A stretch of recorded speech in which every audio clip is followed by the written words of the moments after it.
Hello बच्चों। देखो बच्चों, आज हम लोग जो टॉपिक शुरू करने जा रहे हैं वो एक्चुअली पूरा का पूरा टॉपिक जो है उसका नाम होता है कैलकुलस। ठीक है। अच्छा, अब देखो क्या होता है, कैलकुलस एक्चुअली सही मानों में देखा जाए तो एक टॉपिक नहीं है, मैथमेटिक्स की एक ब्रांच है ना।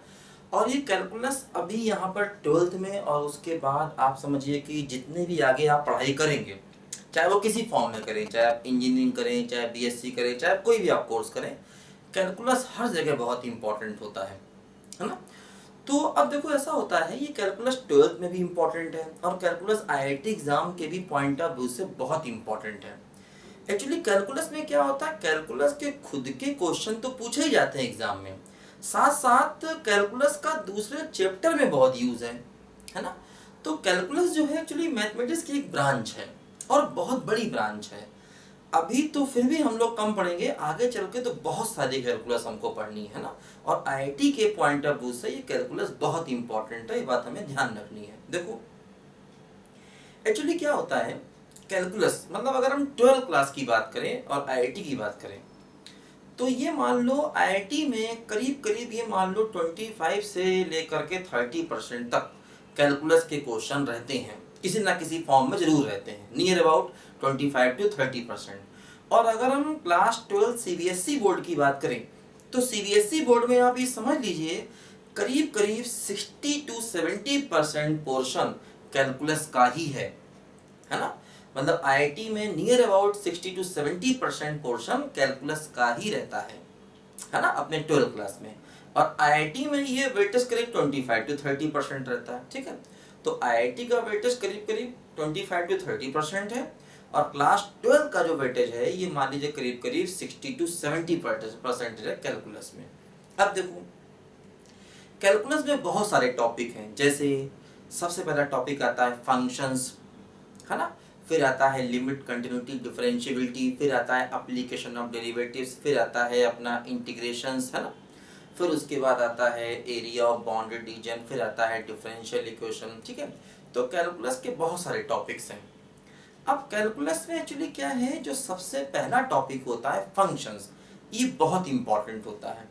मतलब फंक्शंस ही पूरी कैलकुलस में छाया रहता है, मतलब फंक्शन का पूरी कैलकुलस में बहुत यूज है। अब जैसे क्या होता है, आजकल कई जगहों पर ट्रिग्नोमेट्री को भी अलग टॉपिक मानते ही नहीं है। मतलब ट्रिग्नोमेट्री को भी ये समझा जाता है कि वो कैलकुलस का ही एक पार्ट है। और इसी प्रकार इनवर्स ट्रिग्नोमेट्री को भी ये समझा जाता है कि ये कैलकुलस का ही एक पार्ट है, आप समझिए, है ना। तो मतलब ट्रिग्नोमेट्री हुआ या इनवर्स ट्रिग्नोमेट्री हुआ, इनको अलग टॉपिक ही नहीं मानते, इनको भी यही मानते हैं ये कैलकुलस के ही पार्ट है। ठीक। तो देखो कैलकुलस का जो सबसे पहला टॉपिक होता है फंक्शंस, वो हम लोग आज शुरू करने जा रहे हैं। ठीक है। तो हमारा सबसे पहला टॉपिक होगा फंक्शंस, ध्यान दीजिए, फंक्शंस। ठीक। हमारा सबसे पहला टॉपिक होगा फंक्शंस कैलकुलस में। और ये फंक्शन बहुत इंपॉर्टेंट है, मतलब फंक्शन जितना हमारा स्ट्रांग होगा, कैलकुलस हमारी उतनी ही आगे चल के स्ट्रांग होगी। देखिए ध्यान दो सब बच्चे, क्या हो रहा है आजकल फंक्शन में, उसको फंक्शन को ध्यान से समझने के लिए एक्चुअली क्या होता है, हमें कुछ बेसिक की जरूरत पड़ती है। जैसे अगर आप अपनी 12th की एनसीईआरटी बुक उठाकर देखेंगे, तो एक्चुअली उस टॉपिक का नाम है रिलेशंस एंड फंक्शंस, है ना। अपनी एनसीईआरटी 12th में आप टॉपिक उठा कर देखेंगे तो उस टॉपिक का नाम है रिलेशंस एंड फंक्शंस। तो देखो होता क्या है, रिलेशन जो है ये 12th में है, लेकिन आईआईटी के पॉइंट ऑफ व्यू से रिलेशन इतना इंपॉर्टेंट नहीं होता जितना कि फंक्शन होता है। तो हम लोग अभी रिलेशन नहीं पढ़ेंगे, हम लोग पहले फंक्शन पढ़ेंगे। हालांकि मैं तुमको बता दूं कि फंक्शन का वेटेज 12th में कम है, 12th में फंक्शन का वेटेज बहुत कम है, लेकिन कंपटीशन के अकॉर्डिंग फंक्शन बहुत इंपॉर्टेंट है। मतलब हमें लगता है कि फंक्शन से ज़्यादा इंपॉर्टेंट टॉपिक अगर हम आईआईटी की बात करें तो दूसरा कोई भी नहीं है। लेकिन फंक्शन का जो वेटेज है वो 12th के हिसाब से कम है ना। अच्छा अब देखो फंक्शन में भी होता क्या है, थोड़ा फंक्शन हम लोग पढ़ते हैं 11th में और थोड़ा फंक्शन हम लोग पढ़ते हैं 12th में। जैसे अगर हम 11 की अपनी बुक उठाएंगे तो उसका भी टॉपिक का नाम है रिलेशंस एंड फंक्शन, यही चीज रिलेशन में है। थोड़ा रिलेशन 11th में, थोड़ा रिलेशन 12th में है, थोड़ा फंक्शन 11th में, थोड़ा फंक्शन भी 12th में है। तो लेकिन हम लोग 11th 12th में डिफरेंस नहीं करेंगे। जैसे जब हम फंक्शन पढ़ेंगे तो 11th और 12th पूरा का पूरा फंक्शन एक साथ पढ़ेंगे, क्योंकि बिना 11th को समझे हुए, जो 11th में फंक्शन के बेसिक दिए हुए हैं उनको बिना समझे हुए हम 12th का फंक्शन भी समझ नहीं सकते आसानी से। तो सबसे पहले हम लोग फंक्शन की स्टार्टिंग करेंगे, तो उसमें 11th या 12th में अंतर नहीं करेंगे, हम पूरा फंक्शन एक साथ पढ़ेंगे। अब जब फंक्शन पढ़ेंगे तो उसमें जब 12th का सिलेबस आएगा, जैसे अगर हम पूरा फंक्शन देखें तो उस पूरे फंक्शन में जो 12th का पोर्शन होगा वो मुश्किल से 20% होगा। तो जो 20% पोर्शन 12th का आएगा वो मैं आपको बता दूंगा पढ़ाते समय कि देखो भाई 12th बोर्ड में ये चीजें आएंगी। अदरवाइज आईआईटी के लिए पूरा फंक्शन इंपॉर्टेंट है ना। एक्चुअली ऐसा नहीं कि सिलेबस तो वही है, लेकिन आईआईटी में क्या होता है, हर टॉपिक काफी डिटेल फॉर्म में पूछा जाता है।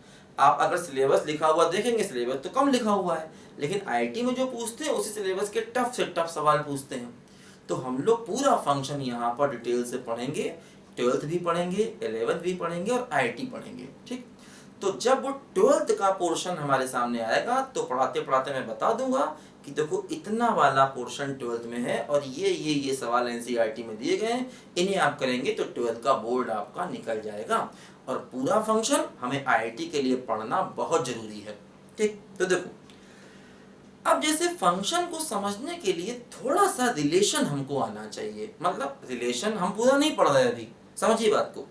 हम लोग अभी पूरा रिलेशन यहाँ नहीं पढ़ रहे हैं, हम लोग रिलेशन भी पढ़ेंगे वो, लेकिन अलग टॉपिक की फॉर्म में पढ़ेंगे। अभी हम लोग यहाँ पर स्टार्टिंग फंक्शन से कर रहे हैं, ध्यान दीजिए।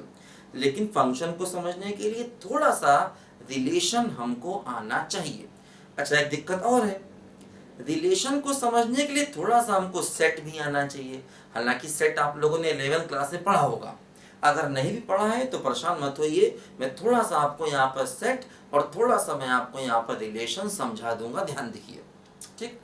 तो फंक्शन को पढ़ने के लिए रिलेशन जरूरी है, थोड़ा सा, बहुत ज़्यादा नहीं, थोड़ा सा। और रिलेशन को सीखने के लिए सेट की हमको ज़रूरत पड़ती है।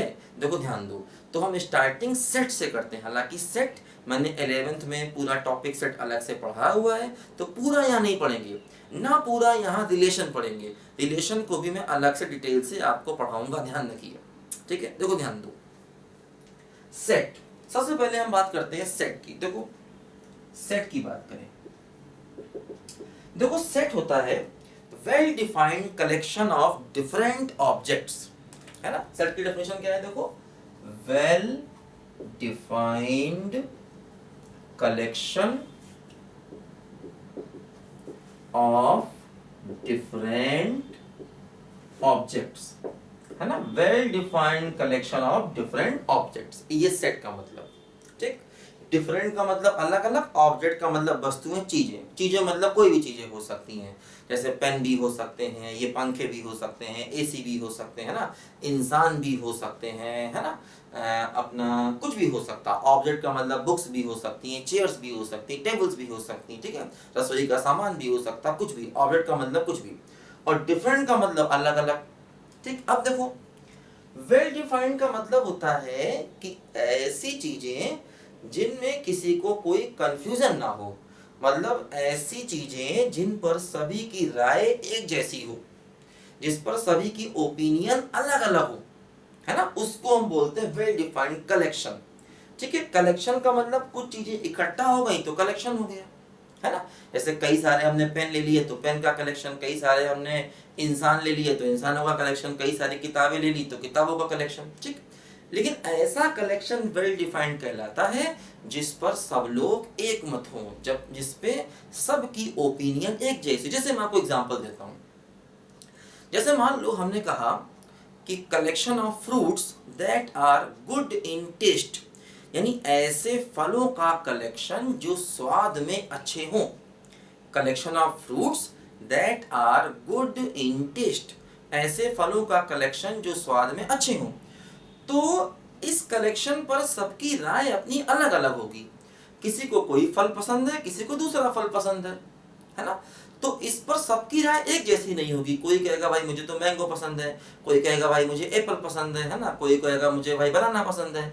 तो सबकी अपनी राय इस पर अलग अलग होगी। तो इस कलेक्शन को हम वेल डिफाइंड नहीं कह सकते, है ना, क्योंकि इस कलेक्शन पर सबकी राय अपनी अलग अलग है। जैसे मान लो मैंने एक आपसे सवाल पूछा, मैंने कहा कलेक्शन ऑफ क्रिकेटर्स, है ना, collection of top 10 cricketers in world, है ना, collection of top 10 cricketers in world, मतलब पूरे विश्व में सबसे अच्छे 10 क्रिकेटर्स का कलेक्शन, मतलब सबसे अच्छे 10 क्रिकेट खेलने वाले लोगों का कलेक्शन। अब देखो इसमें होगा क्या, जैसे हम इंडियन हैं तो हम सचिन का नाम लेंगे, विराट कोहली का नाम लेंगे, राहुल द्रविड़ का नाम लेंगे, कपिल देव का नाम लेंगे, है ना, और बहुत से नाम ले सकते हैं। अब जैसे ऑस्ट्रेलिया वाले हैं वो अपने स्टीव वॉक का नाम लेंगे, स्मिथ का नाम लेंगे, वार्नर का नाम लेंगे, है ना, पाकिस्तान वाले अपने खिलाड़ियों का नाम लेंगे, इंग्लैंड वाले अपने खिलाड़ियों का नाम लेंगे, श्रीलंका वाले अपने खिलाड़ियों का नाम लेंगे, तो लड़ाई हो जाएगी। और इंडिया में भी हो सकता है 10 टॉप मेरे अलग हो और किसी दूसरे बंदे के 10 टॉप अलग हो, ऐसा भी हो सकता है। तो यहाँ पर सबकी राय एक जैसी नहीं होगी। तो collection of top 10 cricketers in world ये अपना सेट नहीं होगा, ध्यान दीजिए, क्योंकि ये वेल डिफाइंड नहीं होगा, क्योंकि इस पर सबकी राय एक जैसी नहीं है, इसीलिए इसको हम लोग सेट नहीं कहेंगे, क्योंकि ये वेल डिफाइंड नहीं होता। ठीक, लेकिन अगर मान लो मैं ऐसा कहूँ कि ऐसे बैट्समैन पूरे वर्ल्ड क्रिकेट में, ऐसे बैट्समैन जिनके टेस्ट मैचों में रन 10,000 से ज्यादा हैं, है ना, ऐसे बैट्समैन पूरे वर्ल्ड क्रिकेट में जिनके टेस्ट मैच के रन 10,000 से ज्यादा हैं, तो इस पर अब किसी को कोई समस्या नहीं होगी। हम उसके रन काउंट करेंगे, अगर उसके रन 10,000 से ज्यादा हैं तो हमारी लिस्ट में आएगा, अदरवाइज नहीं आएगा। तो ये सेट हमारा वेल डिफाइंड हुआ, मतलब ये कलेक्शन हमारा वेल डिफाइंड हुआ, इसीलिए हम इस कलेक्शन को सेट कहेंगे, है ना। तो क्या कहा मैंने, collection of batsman who made more than 10,000 run in test cricket, ऐसे बैट्समैन का कलेक्शन जिन्होंने टेस्ट मैच में 10,000 से ज्यादा रन बनाए हैं, तो ये एक वेल डिफाइंड है, ये एक सेट होगा। ठीक, तो मैंने आपको समझाया थोड़ा सा सेट की, सेट क्या होता है क्या नहीं। हालांकि ये सेट डिटेल से हमने 11th क्लास से पढ़ा होगा, और अगर आपने नहीं पढ़ा है तो 11th क्लास की हमारी वीडियो देखिए, वहां पर पूरा सेट मैंने आपको पढ़ाया हुआ है, ध्यान दीजिए। देखो अब जैसे मान लो मैंने कहा collection of vowels in English alphabets, मान लो मैंने कहा कि कलेक्शन ऑफ वॉवेल्स, ठीक है, इन इंग्लिश अल्फाबेट्स, है ना, इंग्लिश अल्फाबेट्स।